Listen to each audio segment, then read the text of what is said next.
బ్రహ్మంగారి మఠం వెనుక ఉన్న నిజమైన చరిత్ర ఏంటి? అమ్మవారి ఆలయం ఎలా ఏర్పడింది? పోలేరమ్మని ఎందుకు గ్రామ దేవతగా పూజిస్తారు? ఈరోజు ఈ వీడియోలో పూర్తిగా తెలుసుకుందాము. ఒక యోగిగా, కాలజ్ఞానిగా మాత్రమే మనకు తెలిసిన బ్రహ్మంగారికి ఒక అందమైన కుటుంబం ఉంది.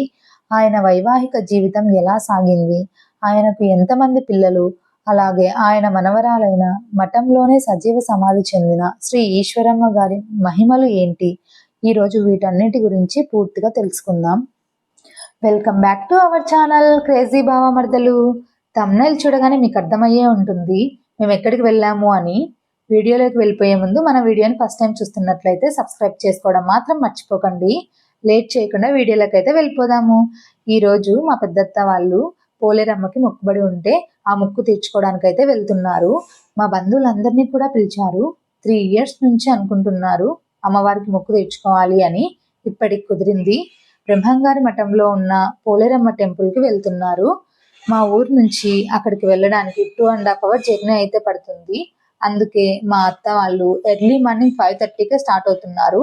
ఎందుకంటే పోలేరమ్మకి బోనం సమర్పించి మొక్కుబడి చెల్లించుకోవాలి కాబట్టి అందరం అంత పొద్దున్నే లేచి రెడీ అవ్వలేం కాబట్టి కొంతమంది మాత్రమే పొద్దున్నే వెళ్తున్నారు. మా అమ్మ, పిన్ని, మా అక్క, మా బావ, మా గిరపల్లత్త, మా పెద్దత్త వీళ్ళు మాత్రం తొందరగా వెళ్తున్నారు. ఇక్కడ మా బాబాయ్ డ్రైవింగ్ చేస్తున్నారు. మా తోటికోడలు వాళ్ళ నాన్న. మా ఇంట్లో ఏదైనా ముఖ్యమైన ఫంక్షన్ ఎక్కడికైనా వెళ్ళేటప్పుడు ఇలా పూజ చేసి టెంకాయ కొట్టి బయలుదేరడం ఆనవాయితీ అండి. వీళ్ళు అక్కడ మొక్కు చెల్లించుకొని వంట పనులు చూసుకోవాలి కాబట్టి పొద్దున్నే వెళ్ళిపోయారు. మా బంధువులందరి కోసం బస్సు అరేంజ్ చేశారు. 9కి స్టార్ట్ అవుతుంది అని చెప్పారు. ఇంకా మేము టిఫిన్ చేసి నిదానంగానే రెడీ అయ్యాము. 9కే బస్ దగ్గరికి అయితే వెళ్ళాము. ఇక్కడ మా మామ, మా పెద్ద మామ, మా బావ వాళ్ళ కొడుకు హాయ్ చెప్తుంది మా ఇంటి దగ్గర ఉండే మామ. పక్కన ఉన్నది మా మరదలు. అప్పటికే అందరూ బస్సు ఎక్కి కూర్చున్నారు. అంతసేపు వేడికి ఉండలేరు కదా. మేము బస్ దగ్గరికి వెళ్ళేసరికి మా నాన్న అరుస్తున్నాడు, ఎంతసేపు రెడీ అవుతారు, ఇంత లేటుగానా వచ్చేది, కొంచెం ముందే రావచ్చు కదా అని. మా ఆడపడుచు వాళ్ళు ఇంకా రాలేదు. వాళ్ళ కోసమే మా వాళ్ళు వెయిట్ చేస్తున్నారు. వాళ్ళు వస్తే వెళ్ళాలి అని. మా ఆడపడుచు రాలేదు. వాళ్ళు వచ్చేలోపు వచ్చిన వాళ్ళందరినీ ఒక వీడియో అన్నా తీసుకుందామని బస్ అయితే ఎక్కాను. మా వాళ్ళు ఒక్కరు కూడా యాక్టివ్గా లేరు, డల్గా ఉన్నారు. బస్ ఇంకా స్టార్ట్ అవ్వలేదు అని. మా సబ్స్క్రైబర్స్ అందరికీ హాయ్ చెప్పండి అంటే ఒక్కరు కూడా చెప్పట్లేదు. నేను ఎక్కడ వీడియో తీస్తానో అని దాక్కుంటున్నారు. అంత ఇష్టం లేకపోతే తీయనులే అని చెప్పాను. కానీ అక్కడ ఉన్నది మా అన్న అని తెలిసి వీడియో తీయకుండా ఎలా ఉంటాను? ఈ అన్న మా హస్బెండ్కి చిన్నప్పటి నుంచి బెస్ట్ ఫ్రెండ్. బ్యాక్ సైడ్ ఇంకొక ఫ్రెండ్ కూడా ఉన్నాడు. ఆ అన్న ఫేస్ చూపిద్దామంటే దాక్కున్నాడు. బస్ దిగే లోపల చూపిస్తాను ఆ అన్నను కూడా. అంతలోనే మా ఆడపడుచు కూడా వచ్చేసింది. ఇంకా బస్ కూడా స్టార్ట్ అయిపోయింది. మా కోడలు చూడండి, వచ్చి రాగానే వాళ్ళ అమ్మ దగ్గర నుంచి నా దగ్గరికి వచ్చేసింది. ఎక్కడికైనా ట్రిప్కి వెళ్తే చాలు వాళ్ళ అమ్మకి రెస్ట్ ఇచ్చి నాకు పని పెడుతుంది. మా బావ నన్ను ఎంత మాట అన్నాడో తెలుసా? రోజు నా పక్కనే కూర్చుని ఎప్పుడు ఏదో ఒకటి నస పెడుతూనే ఉంటావు, ఈ రోజన్నా నన్ను ప్రశాంతంగా వదిలేయి, మా ఫ్రెండ్స్తో టైం స్పెండ్ చేయాలి అని వెనకాలైతే కూర్చున్నారు. ఇక్కడ మా తోటి కోడలు వాళ్ళ పిల్లలు. ఫైనల్గా టెంపుల్కి అయితే చేరుకున్నాము. అందరం ఫస్ట్ బ్రహ్మంగారి మఠం దర్శనం చేసుకుందామని అక్కడే దిగుతున్నాము. ఇంకా అప్పటికే 12:30 అయ్యింది. అందుకే లేట్ చేయకుండా దర్శనానికి అయితే వెళ్ళిపోతున్నాము. లోపలికి వెళ్ళేటప్పుడే గుడి పక్కనే టెంకాయలు కనిపించాయి. అక్కడే అందరం టెంకాయలు తీసుకుంటున్నాము. మా కోడలు చూడండి, కవర్ ఇవ్వలేదని ఎలా లాక్కుంటుందో. టెంపుల్ దగ్గర చాలా షాపులు ఉన్నాయి. చూడటానికి ఎంత కలర్ఫుల్గా ఉందో. మా బావని అడుగుతున్నాను, దర్శనం కంప్లీట్ అయ్యాక ఇవి కొనివ్వు అవి కొనివ్వు అని షాప్స్ అన్ని చూపిస్తున్నాను. నా దగ్గర అంత బడ్జెట్ లేదమ్మా, ఈ రోజుకి నన్ను వదిలే అంటున్నాడు. అబ్బబ్బా, ఈ ఎండలకి ఎక్కడికి వెళ్ళాలన్నా భయం వేస్తుంది. ఎండలు మామూలుగా లేవండి బాబు. మొబైల్ ఫోన్స్ లోపలికి అలో చేయలేదు. అందుకే బయట క్లిప్స్ మాత్రమే తీసి వాయిస్ ఓవర్ ఇస్తున్నాను. ఎంట్రీ టికెట్ 20 rupees అయితే ఛార్జ్ చేస్తున్నారు. ఇంకా దర్శనం కంప్లీట్ చేసుకొని బయటికి వచ్చాక టెంకాయలు అయితే కొట్టాము. ఆంధ్రప్రదేశ్లోని కడప జిల్లాలో ఆధ్యాత్మిక చరిత్రలో ఎంతో ప్రత్యేక స్థానం సంపాదించిన ప్రదేశం ఈ బ్రహ్మంగారి మఠం. ఈ ప్రాంతం పేరు వినగానే మనకు గుర్తొచ్చేది శ్రీ పోతులూరి వీరబ్రహ్మేంద్ర స్వామివారు. వీరబ్రహ్మేంద్ర స్వామివారు భవిష్యత్తును ముందుగానే చెప్పిన మహాయోగి. ఆయన రాసిన కాలజ్ఞానం ఈ రోజుకి ప్రజల్లో ఆశ్చర్యాన్ని కలిగిస్తుంది. స్వామివారు ఇక్కడే ఒక సామాన్య వీరశైవ కుటుంబంలో జన్మించి లోక కళ్యాణం కోసం ఎన్నో మహిమలు చూపించారు. బ్రహ్మంగారు రాసిన కాలజ్ఞానం కేవలం ఊహ కాదు, అక్షర సత్యం. కలియుగంలో చెరువులు ఎండిపోతాయి, వింత రోగాలు వస్తాయి, మనసుల్లో నైతిక విలువలు తగ్గిపోతాయి అని ఆయన చెప్పినవన్నీ ఈరోజు మన కళ్ళ ముందే జరుగుతున్నాయి. ఇక క్రీస్తు శకం 1693 సంవత్సరంలో కార్తీక శుద్ధ దశమి నాడు స్వామివారు నేను మళ్ళీ వీరభోగ వసంతరాయలుగా తిరిగి వస్తాను అని చెప్పి భక్తులు చూస్తుండగానే సజీవ సమాధిలోకి వెళ్లారు. ఆ సమాధిని దర్శించుకుంటే జన్మ ధన్యం అవుతుందని భక్తుల నమ్మకం. భారతదేశంలో ఎంతో మంది యోగులు సిద్ధులు జన్మించారు, కానీ రాబోయే వందల వేల సంవత్సరాల భవిష్యత్తును తాను బ్రతికున్న కాలంలోనే అక్షరం పొల్లుపోకుండా తాళపత్రాలపై లిఖించిన ఏకైక జగద్గురువు శ్రీ పోతులూరి వీరబ్రహ్మేంద్ర స్వామి. క్రీస్తు శకం 1608 సంవత్సరంలో కార్తీక శుద్ధ ద్వాదశి నాడు ప్రకాశం జిల్లా గిద్దలూరు సమీపంలోని కాశీనాయన మండలం బనగానపల్లె మార్గంలో ఉన్న యోగానంద లక్ష్మీ నరసింహస్వామి మఠం వద్ద బ్రహ్మంగారు జన్మించారని చరిత్ర చెబుతుంది. ఆయన తల్లిదండ్రులు ప్రకృతాంబ, పరిపూర్ణాచార్యులు. స్వామి జన్మించిన కొద్ది రోజులకే తల్లిదండ్రులు శివైక్యం చెందారు. దాంతో కర్నూలు జిల్లా ఆలగడ్డ సమీపంలోని బనగానపల్లెలో ఉన్న వీరభోజయాచార్యులు, వీర పాపమాంబ అనే పుణ్య దంపతులు ఈ దివ్య బాలుడిని పెంచి పెద్ద చేశారు. చిన్నతనం నుంచే లౌకిక విషయాలపై ఆసక్తి లేని బ్రహ్మంగారు సత్యాన్వేషణ కోసం, లోక కళ్యాణం కోసం దేశాటనకు బయలుదేరారు. దేశాటన చేస్తూ చేస్తూ స్వామివారు కడప జిల్లాలోని కందిమల్లాయపాలెం గ్రామానికి చేరుకున్నారు. అక్కడ గారపాటి అచ్చమ్మ అనే పుణ్య స్త్రీ ఇళ్లలో పశువుల కాపరిగా చేరారు. లోకమంతా తలవంచే ఆ జగద్గురువు కేవలం కాలజ్ఞానాన్ని లోకానికి అందించడం కోసం ఒక సామాన్యుడిలా అచ్చమ్మ గారి పశువులను కాశారు.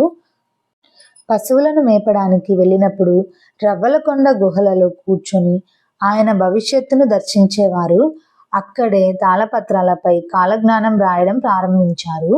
పశువులు అటు ఇటు వెళ్లకుండా ఒక గీత గీసి అవి అందులోనే ఉండేలా మహిమలు చూపించేవారట. బ్రహ్మంగారి దైవత్వాన్ని మొదట గుర్తించిన అచ్చమ్మ ఆయనకు పరమ శిష్యురాలిగా మారిపోయింది. బ్రహ్మంగారి జీవితంలో అతి ముఖ్యమైన వ్యక్తి ఆయన ప్రధాన శిష్యుడు దూదేకుల సిద్ధయ్య. కుల మతాల పట్టింపులు లేని సమాజాన్ని కోరుకున్నారు. అందుకే తన శిష్యుడిగా దూదేకుల సిద్ధయ్యను చేరదీసి ఆధ్యాత్మిక రహస్యాలను బోధించారు. బ్రహ్మంగారు కందిమల్లాయపాలెంలో స్థిరపడిన తర్వాత లోక కళ్యాణం కోసం మరియు సంసార జీవితంలో ఉంటూనే ముక్తిని ఎలా సాధించుకోవచ్చో లోకానికి చూపించడం కోసం వివాహం చేసుకోవాలని నిశ్చయించుకున్నారు. కడప జిల్లా పందిలపల్లెకు చెందిన శివభక్తురాలు గోవిందమాంబ గారితో స్వామివారి వివాహం అత్యంత వైభవంగా జరిగింది. బ్రహ్మంగారు కేవలం గురువు మాత్రమే కాదు, ఒక బాధ్యత గల భర్తగా, గృహస్థుడిగా జీవిస్తూనే ఆధ్యాత్మిక సాధన చేశారు. భార్య గోవిందమాంబ కూడా స్వామివారి దైవత్వాన్ని గ్రహించి ఆయన ఆశయాలకు తగ్గట్టుగా నడుచుకుంటూ మఠానికి వచ్చే భక్తులకు సేవలు అందించేవారు. ఈ పుణ్య దంపతులకు 5 సంతానం కలిగారు. వారిలో 4 కుమారులు, 1 కుమార్తె. పెద్ద కుమారుడు సిద్ధయ్య, రెండో కుమారుడు చరణయాచార్యులు, మూడో కుమారుడు వీరభద్రాచార్యులు, 4గో కుమారుడు గోవిందాచార్యులు, కుమార్తె వీరనారాయణమ్మ. బ్రహ్మంగారు తమ పిల్లలందరికీ చిన్నతనం నుంచే వేదాలు, శాస్త్రాలు మరియు జ్ఞాన మార్గాన్ని బోధించారు. ఈ 5 సంతానంలో పెద్ద కుమారుడైన సిద్ధయ్య గారి కుమార్తెనే మఠం చరిత్రలో అత్యంత శక్తివంతమైన యోగినిగా పేరొందిన ఈశ్వరమ్మ. బ్రహ్మంగారి పెద్ద కుమారుడైన సిద్ధయ్య మరియు ఆయన భార్య సుబ్బమ్మలకు జన్మించిన పవిత్ర మూర్తే ఈశ్వరమ్మ. ఆమె పుట్టక ముందే బ్రహ్మంగారు తన మనవరాలి గురించి ఒక గొప్ప భవిష్యత్తు చెప్పారు. నా వంశాన్ని ఉద్ధరించడానికి, లోకానికి జ్ఞానాన్ని పంచడానికి సాక్షాత్తు ఆ పరాశక్తి నా మనవరాలుగా జన్మించబోతోంది అని స్వామివారు కాలజ్ఞానంలోనే చెప్పారు. చిన్నతనం నుంచే ఈశ్వరమ్మ సాధారణ పిల్లల్లా కాకుండా నిరంతరం ధ్యానంలో, దైవ చింతనలో గడిపేవారు. తాతగారైన బ్రహ్మంగారి అడుగుజాడల్లో నడుస్తూ ఆయన దగ్గరే ఆధ్యాత్మిక రహస్యాలన్నీ నేర్చుకున్నారు. ఈశ్వరమ్మ గారు ఈడుకొచ్చిన తరువాత తల్లిదండ్రులు ఆమెకు వివాహం చేయాలని నిశ్చయించారు. కానీ ఆమె తనకి లౌకిక జీవితంపై ఆసక్తి లేదని, తన జీవితం కేవలం దైవ సేవకే అంకితమని వివాహాన్ని పూర్తిగా నిరాకరించారు. బ్రహ్మంగారు సజీవ సమాధి చెందిన తరువాత మఠం బాధ్యతలను, భక్తులను సన్మార్గంలో నడిపించే బాధ్యతలను ఈశ్వరమ్మ గారు భుజాన వేసుకున్నారు. ఆమె కూడా తాతగారిలాగే ఎన్నో మహిమలు చూపి చుట్టుపక్కల గ్రామాల ప్రజల కష్టాలను, రోగాలను నయం చేశారు. లోక కళ్యాణం కోసం పుట్టిన ఈశ్వరమ్మ గారు తన అవతార ముగింపు సమయం వచ్చిందని గ్రహించి తన తాతగారైన బ్రహ్మంగారిలాగే తాను కూడా సజీవ సమాధి చెందాలని నిర్ణయించుకొని భక్తులందరి సమక్షంలో మంత్రోచ్చారణల మధ్య ఆమె సమాధిలోకి ప్రవేశించారు. మా ఇంటి దగ్గర ఉండే అత్త అక్కడ ముడుపు కడితే మంచిది, అనుకున్నవి జరుగుతాయి, కట్టుదురా అని తీసుకెళ్ళింది. మా ఆడపడుచు వెళ్ళి ముడుపు కట్టడానికి కావలసినవన్నీ తీసుకొచ్చింది. అందులోనే రవిక, టెంకాయి, ఆకులు, వక్కలు, పసుపు, కుంకుమ ఇచ్చారు. మనం అందులో 11 రూపాయలు కానీ 108 రూపాయలు కానీ అలా పెట్టి మన ఇష్టం ఎంతైనా పెట్టచ్చు. నేనైతే 11 రూపాయలు పెట్టి ముడి వేసి మన మనసులో ఉన్న కోరిక కోరుకుని 3 ప్రదక్షిణలు చేసి అక్కడ ఉన్న చెట్టుకైతే ముడుపు కట్టేశాను. బ్రహ్మంగారి మఠంలో ఉన్న గోశాలకు కూడా ఎంతో ప్రాముఖ్యత ఉంది. స్వామివారు గోవులను ఎంతో పవిత్రంగా భావించేవారట. గోవుకు సేవ చేస్తే పుణ్యం వస్తుందని చెప్పేవారు. మఠంలో ఉన్న పవిత్ర బావి గురించి కూడా ఎన్నో విశేషాలు ఉన్నాయి. ఈ బావి నీరు స్వామివారి ఆశీర్వాదంతో పవిత్రమైందని భక్తులు నమ్ముతారు. పాతకాలంలో ఈ ప్రాంతంలో నీటి కొరత వచ్చినప్పుడు కూడా ఈ బావిలో నీరు ఎప్పుడు తగ్గలేదట. అందుకే దీనిని మహిమ కలిగిన బావిగా భావిస్తారు. భక్తులు ఈ నీటిని తీర్థంలా తీసుకుంటారు. దర్శనం కంప్లీట్ అయ్యాక రిటర్న్ వచ్చేటప్పుడు చుట్టూ షాప్స్ ఉన్నాయి. బ్యాంగిల్స్, హ్యాండ్ బ్యాగ్స్, చిన్న పిల్లలకి టాయ్స్ ఉన్నాయి. ఇంకా మా కోడలికి మా మామ ఒక బొమ్మ అయితే తీసుకున్నాడు. ఆ బొమ్మ ఎవరికి ఇవ్వట్లేదండి బాబు, అడుగుతుంటే ఎలా ఆడుకుంటుందో చూడండి.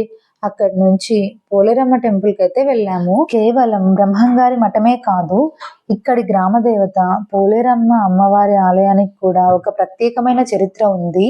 బ్రహ్మంగారు కందిమల్లాయ పాలెంలో అడుగు పెట్టక ముందే ఆ గ్రామ సరిహద్దులను, ప్రజలను రక్షించే శక్తిగా పోలేరమ్మ వెలిశారు. గ్రామదేవత అయిన పోలేరమ్మ చాలా ఉగ్రరూపిణి. ఊరిలోకి ఎలాంటి దుష్ట శక్తులు, రోగాలు రాకుండా కాపాడే తల్లి. వీరబ్రహ్మేంద్ర స్వామివారు ఈ ఊరికి వచ్చినప్పుడు అమ్మవారి ఉగ్ర రూపాన్ని శాంతింపజేశారని చెప్తారు. స్వామివారు అమ్మవారికి ప్రత్యేక పూజలు చేసి, తల్లి ఈ ఊరిని, ఇక్కడికి వచ్చే భక్తులను నీ చల్లని చూపుతో కాపాడు అని ప్రార్థించారట. అందుకే కందిమల్లాయ పాలెం వచ్చే భక్తులు మొదట గ్రామదేవత అయిన పోలేరమ్మను దర్శించుకొని ఆ తర్వాతే బ్రహ్మంగారి మఠానికి వెళ్ళే ఆచారం ఇప్పటికీ కొనసాగుతుంది. అలా చేస్తేనే యాత్ర పూర్తవుతుందని నమ్ముతారు. మాకు ఆ విషయం తెలియక బ్రహ్మంగారి మఠం దర్శించుకొని తర్వాతే అమ్మవారి టెంపుల్కి అయితే వెళ్ళాము. మీరు మాత్రం ఆ తప్పు చేయకండి. ఫస్ట్ అమ్మవారిని దర్శించుకున్న తర్వాతే స్వామివారి టెంపుల్కి వెళ్ళండి. గ్రామ రక్షణ కోసం వెలిసిన ఆదిశక్తి స్వరూపం పోలేరమ్మ. పూర్వకాలం పల్లెటూళ్ళలో కలరా, ఆటలమ్మ, ప్లేగు వంటి వింత వ్యాధులు వచ్చి ఊళ్ళకు ఊళ్ళే అంతమైపోయాయి. అలాంటి సమయంలో గ్రామ సరిహద్దులలో నిలబడి దుష్ట శక్తులను, రోగకారక క్రిములను ఊరిలోకి రాకుండా తరిమికొట్టే శక్తే పోలేరమ్మ. ఆమె చాలా ఉగ్రరూపిణి. అపచారం జరిగితే అస్సలు తట్టుకోదు. నమ్మిన వారిని కంటికి రెప్పలా కాపాడుతుంది. తప్పు చేసిన వారిని శిక్షిస్తుంది. అప్పటి నుంచి అమ్మవారు శాంత స్వరూపిణిగా మారి భక్తుల కొంగు బంగారమైంది. అందుకే ఇప్పటికీ ఒక ఆచారం ఉంది. మొదట పోలేరమ్మను దర్శించుకుని ఆ తల్లి అనుమతి తీసుకున్న తర్వాతే బ్రహ్మంగారి ప్రధాన మఠంలోకి అడుగు పెడతారు. అలా చేస్తేనే యాత్ర పూర్తవుతుంది అని. అమ్మవారి దర్శనం అయితే చాలా బాగా జరిగింది. ఇంకా అమ్మవారి దర్శనం కంప్లీట్ అయ్యాక ఇంకా భోజనాల దగ్గరికి అయితే వెళ్ళాము. ఫస్ట్ అందరూ జెంట్స్ కూర్చున్నారు. మా వాళ్ళు 1 by 1 అన్ని వడ్డిస్తున్నారు. వాళ్ళందరూ తినడం కంప్లీట్ అయ్యాక మేము కూర్చొని తిన్నాము. వంటలు అయితే చాలా బాగా చేశారు. Mutton, chicken fry, bagara rice, అన్నము, రసము, ఇంకా రైతా కూడా. తినని వాళ్ళకి మష్రూమ్ కర్రీ కూడా చేశారు. నాకు మటన్ కర్రీ అయితే చాలా బాగా నచ్చింది. బగారా రైస్లో అయితే జీడిపప్పు బాగా ఎక్కువగానే వేస్ట్ చేశారు. ఇక్కడ మీకు ఒక ఫన్నీ ఇన్సిడెంట్ అయితే చెప్తాను, అస్సలు మిస్ అవ్వకండి. మా అమ్మ, మా పిన్ని నాన్ వెజ్ తినరు, బగారా రైస్ కూడా తినరు బయట చేసింది అయితే. ఎందుకంటే వాళ్ళు నాన్ వెజ్ చేసిన గంటలు వాడతారని ఇంట్లో చేసింది మాత్రమే తింటారు. కానీ ఇక్కడ మా కోడలు ఏం చేసిందో తెలుసా? చిన్న చిన్న మెత్తని మటన్ ముక్కలు ఇస్తుంటే తింటుంది. తినేది తినకుండా ఆ ముక్కల్ని మా అమ్మ తినే ప్లేట్లో, మా పిన్ని తినే ప్లేట్లో వేస్తుంది. మాకైతే నవ్వు ఆగలేదండి బాబు. నా కోడలు అల్లరి పిడుగు. అందరం తినడం పూర్తయ్యాక సామాన్లన్నీ సర్దుకొని ఇంటికి రిటర్న్ అయితే వచ్చేసాము. ఇవాళ వీడియో ఇంతే. ఈ వీడియో కనుక మీకు నచ్చినట్లయితే తప్పకుండా సబ్స్క్రైబ్ చేసుకోవడం మాత్రం మర్చిపోకండి. ఇలాంటి మంచి మంచి వీడియోలు ముందు ముందు పోస్ట్ చేయడానికి ట్రై చేస్తాము. Thank you for watching. By.